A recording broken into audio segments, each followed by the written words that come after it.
धर्म की राजनीति कर करके जिन्होंने देश को खोखला कर दिया है, वो जब तुष्टीकरण पर ज्ञान झाड़ते हैं ना, तो सुनकर अपनी आंख और कान दोनों पर विश्वास नहीं होता कि सचमुच यही बोल रहे हैं क्या। जो हम सुन रहे हैं वो हम सही सुन रहे हैं, जो हम देख रहे हैं वो सही देख रहे हैं। क्योंकि अगले ही पल कुछ ऐसा हो जाता है कि यकीन हो जाता है कि चलिए अगर हमने उनकी बात पर विश्वास नहीं किया तो ठीक ही किया हमने। दोस्तों, देश में इतना जहर घोल दिया गया है, इतनी नफरत फैला दी गई है, धर्म के नाम पर नफरत की आग में जनता को कुछ इस तरीके से झोंक दिया गया है कि अब बच्चों को भी उसकी पीड़ा जो है सहन करनी पड़ रही है। मैं बात कर रही हूँ मुजफ्फरनगर के एक स्कूल से आए मामले की, जिसके बारे में बेशक आप लोग जान गए होंगे। मुस्लिम बच्चे को पीटने का वीडियो वायरल हुआ और देखते ही देखते प्रतिक्रियाओं का सैलाब जो है वो आने लगा, क्योंकि उस स्कूल की प्रिंसिपल टीचर ने बच्चे को उसके सहपाठियों से थप्पड़ मारने के लिए कहा, वो भी मॉमडन शब्द का इस्तेमाल करके। बाकी इस पूरे मामले में अब तक क्या क्या हुआ है, लोग क्या क्या कह रहे हैं, एफआईआर दर्ज हुई है या नहीं, या एफआईआर वापस लेने की बात कही जा रही है, सब कुछ इस खबर में मैं आपको बताऊंगी। नमस्कार दोस्तों, मेरा नाम है जयंती झा और आप देख रहे हैं देश नीति। देश नीति, केवल सच्ची और पक्की खबरें।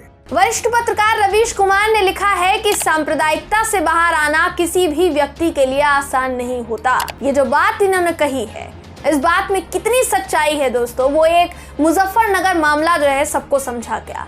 मालूम हो जाएगा आपको जब आप पूरे मामले को ध्यान से पढ़ेंगे, ध्यान से सुनेंगे। दरअसल मुजफ्फरनगर के नेहा पब्लिक स्कूल में एक 7 साल के बच्चे का उत्पीड़न किया गया। उत्पीड़न मैं क्यों कह रही हूँ, क्योंकि पहले उसे धर्म सूचक शब्दों से बुलाया गया और उसके बाद उस तृप्ता त्यागी नाम की टीचर ने कहा कि इसे तुम जोर जोर से क्यों नहीं मार रहे हो, जोर जोर से मारो। और ये जो सिलसिला है 1 घंटे तक चलता रहा, यानी बच्चे की पिटाई 1 घंटे तक होती रही। बच्चा काफी सहमा हुआ है, क्योंकि उसने मीडिया को जो बयान दिया है उसमें ऐसा लग रहा है कि आधी बातें बताने से वो वाकई में डर रहा है, और कोई भी डर जाएगा, वो तो 7 से 8 साल का बच्चा है। तृप्ता त्यागी नाम की उस टीचर की सफाई भी सामने आई है दोस्तों, जिसमें वो ये कहती हुई नजर आ रही हैं कि बच्चा होमवर्क करके नहीं लाया था, उसके माता पिता ने मुझसे कहा था कि तुम इसके साथ सख्ती बरतो क्योंकि ये पढ़ता नहीं है। मैं विकलांग हूँ, इसलिए मैंने बाकी बच्चों से उसे लगाने के लिए कहा ताकि वो थोड़ा सीधा हो जाए, टाइट हो जाए और काम करे। जबकि बच्चे का जो वीडियो सामने आया है उसमें वो मीडिया को बता रहा है कि टीचर कह रही थी मॉमडन को जोर जोर से मारो। 1 घंटे तक इन लोगों ने मारा। जब मीडिया ने ये पूछा बच्चे से कि टीचर ने ऐसा क्यों कहा कि मॉमडन को जोर जोर से मारो, तो बच्चे ने बताया क्योंकि मैंने 1 या 2 गलतियां की थी, मुझे पहाड़ा यानी टेबल मुझे याद नहीं था, इसलिए मुझे इतना मारा गया। मतलब धर्म के नाम पर अब स्कूल के बच्चों को मारा पीटा जा रहा है। मैं वो दोनों ही वीडियो आपको यहाँ पर नहीं दिखा रही हूँ दोस्तों, क्योंकि आप जानते हैं कि मामला कितना संजीदगी भरा है। क्या आप समझ सकते हैं कि क्या टीचर को ये नहीं पता था कि इस तरीके से बच्चे को पिटवाना अपराध है? उस बच्चे की मानसिक स्थिति इस वक्त क्या होगी, वो सिर्फ और सिर्फ वो बच्चा जानता होगा। कहा यह जा रहा है कि उस टीचर के खिलाफ एफआईआर दर्ज कर ली गई है। मुजफ्फरनगर पुलिस का ये कहना है। अपने बयान में मुजफ्फरनगर पुलिस ने कहा कि पूछताछ करने पर यह पता चला है कि वीडियो बच्चे के चचेरे भाई ने स्कूल में बनाया था, और टीचर कह रही है कि उसने वो वीडियो काट दिया है। अब पुलिस कह रही है कि उनकी शिकायत दर्ज की गई है। बाल कल्याण समिति जो है वो बच्चे की काउंसलिंग जो है कर रही है। चूंकि शिकायत दर्ज कर ली गई है इसलिए कार्यवाही की जाएगी। लेकिन कार्यवाही के नाम पर क्या हो रहा है दोस्तों, वो सुन लीजिए। क्योंकि उस टीचर को की ना तो अब तक गिरफ्तारी हुई है, ना तो अब तक एफआईआर वापस लेने की माफ कीजिएगा, एफआईआर पर कोई एक्शन लेने की बात की गई है। एफआईआर वापस लेने की बात जरूर की जा रही है। तो मामले को लेकर अलग अलग वैसे तो कई ट्वीट्स इस पूरे मामले पर आए हैं, लेकिन रवीश कुमार जी के जिस ट्वीट का जिक्र मैंने शुरुआत में किया, वो पूरा ट्वीट इस वक्त आपकी स्क्रीन पर मैं आपको दिखा रही हूँ दोस्तों। क्या लिखा है उन्होंने आपको बता देते हैं। लिखते हैं कि सांप्रदायिकता से बाहर आना किसी भी व्यक्ति के लिए आसान नहीं होता है। एक बार जब आप उसे सही मानने लग जाते हैं तो फिर गलत नजर आता है। इसके लिए किसी को भी उतनी ही मानसिक और शारीरिक मेहनत करनी पड़ती है जैसे नशे के शिकार के किसी व्यक्ति को करनी पड़ती है। कोई स्वीकार नहीं करेगा कि उसे नफरत का नशा हो गया है, अफसोस। तो यहाँ इस पूरे प्रकरण को नफरत के नशे का पूरा मामला बता रहे हैं रवीश कुमार जी। इनके अलावा रोहिणी सिंह, इन्होंने भी कई सवाल खड़े किए। लिखती हैं कि रोता बिलखता बच्चा, मजबूर पिता और तमाशा देखता समाज।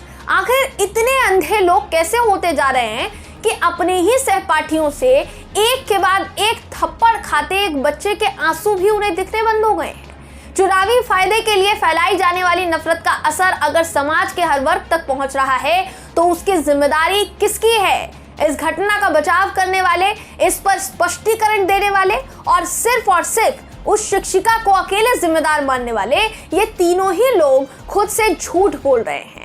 अब यहाँ इन्होंने 3 लोगों को इस घटना का जिम्मेदार बताया है और सवाल पूछा है कि आप इनमें से कौन है। ये 3 क्या बताया है इन्होंने? रोहिणी सिंह ने लिखती है, लगातार समाज में जहर घोलने वाला नोएडा मीडिया पहला, दूसरा अपने फायदे के लिए उन्हें शह देने वाली सरकार, तीसरा चुप रहकर तमाशा देखने वाली जनता। आप इनमें से कौन है? तो यहाँ रोहिणी सिंह ने सीधा सा सवाल पूछा है और ये सवाल अपने आप में बहुत बड़ा है। आप ये सोचिए कि पिता का कहना है कि मैं सांप्रदायिक सौहार्द बिगड़ने नहीं देना चाहता, इसलिए मैं नहीं चाहता कि ये पूरा मामला आगे बढ़े, या फिर मैं शिकायत नहीं दर्ज करवाना चाहता, मैं शिकायत वापस लेना चाहता, क्योंकि वो सामाजिक सौहार्द की बात कर रहे हैं। लेकिन बच्चे पर क्या बीती उससे क्या कोई जानने की कोशिश करेगा? वो बच्चा अंदर से कितना सहमा हुआ होगा, उसके साथ जो हुआ है वो शायद कभी नहीं भूल पाएगा। वो बड़े होकर भी उस पूरे मामले को नहीं भूल पाएगा कि स्कूल टाइम पर उसके साथ क्या हुआ था। स्कूल टाइम एक ऐसा वक्त होता है जब बच्चे की मेमोरीज जो है आगे जाकर वो याद करता है उन सारी चीजों को, अपने दोस्तों को याद करता है। लेकिन यहाँ टीचर के दिमाग में इतनी नफरत थी कि उसके दोस्तों से उसको पिटवाया गया। इससे ज्यादा शर्मनाक और इससे ज्यादा इंसानियत को शर्मसार करने वाला कोई घटना जो है, कोई मामला जो है दोस्तों नहीं हो सकता है। अब इस पूरी घटना पर, पूरे मामले पर आप क्या सोचते हैं? आपकी क्या राय है? कमेंट करके जरूर बताइएगा। वीडियो अगर आपको पसंद आया हो तो वीडियो को लाइक कीजिए, शेयर कीजिए, चैनल को सब्सक्राइब करना बिल्कुल भी ना भूलें। फिर मुलाकात होगी आपसे अगली वीडियो में, तब तक के लिए नमस्कार। आपका एक सब्सक्राइब हमारे लिए महत्वपूर्ण है। देश नीति को अभी सब्सक्राइब करें और बेल आइकन को दबाना ना भूलें।